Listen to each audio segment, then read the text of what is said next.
Okay, welcome back. Before we do these examples, a couple things I want to say. First of all, when it comes to rounding decimal equivalents, when we're changing a fraction into a decimal equivalent, usually you're told how many decimal places to round to. So just keep that in mind, because you could round it before the decimal repeats. It could be before it terminates. So again, just pay attention to the directions when you're changing something into a decimal equivalent. It may not terminate for maybe 6 decimal places. So you may end up, the directions may say to round to 4, okay, but it keeps going. Maybe it doesn't terminate for 6 or 7 or 8 decimal places, and then it terminates, okay? Or maybe it repeats and you want to round to 4 decimal places, but the repetition, the repeated part doesn't start repeating till after that. For example, here's one. 1/7. 1/7 is a repeating decimal, but the pattern is 1, 4, 2, 8, 5, 7. And so that's the repeating part. So it has 6 digits, but maybe you only want to round to 4 decimal places, okay?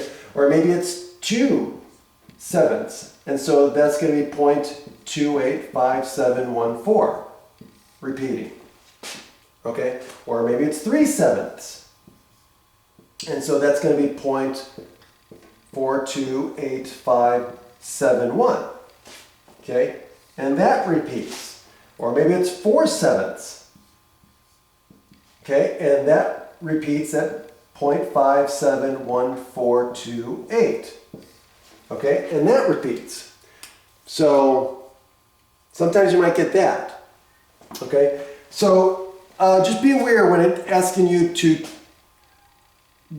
change or convert a fraction into its decimal equivalent, there might be directions on how they want it rounded. Okay. Okay. The other thing too is when we're doing, which is related to these examples, when we're doing these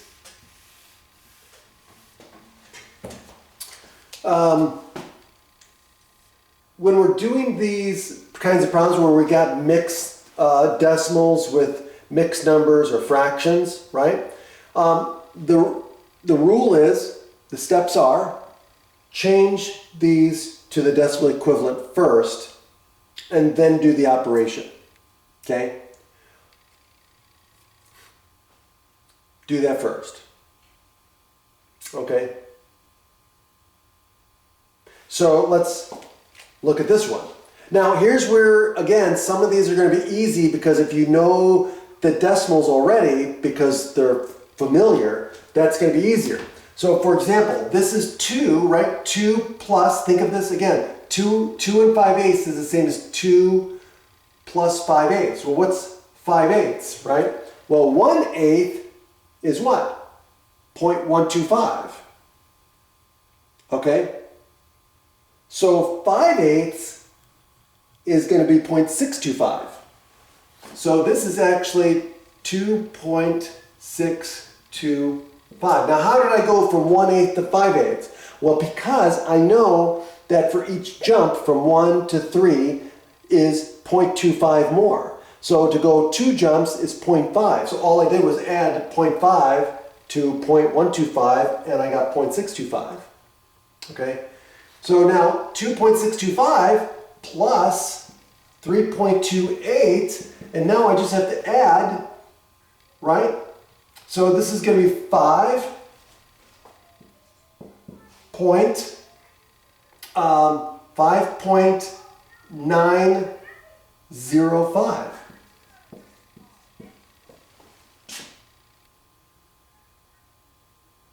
Right? And so if you don't see that, just write it vertically. 2.625 over 3.280, right? And so this is 5.8, but this becomes 10, so this is going to be 905. Okay? Now, what about this one? Oh, well, this is easy, right? 5 plus a fourth. So that's 5.25 times 7.3. So now, what do I have to do? I'm just going to write it as 525 times 73. Okay? So, and again, all I have to do is just do my multiplication and then count the number of digits to the right. So this is going to be, what? 35,000, 35,000, right? And then 1,400, and then 35. And then this is going to be 3 times 525, which is going to be 1575. Right? I just did 3 times 5 is 1,500, or 1,500. 3 times 500, right? 3 times 5 is 15, so it's 1,500. Plus 3 times 25 is 75, so I just did 1575. And so now I'm going to add, and so this is going to be what? 3,800,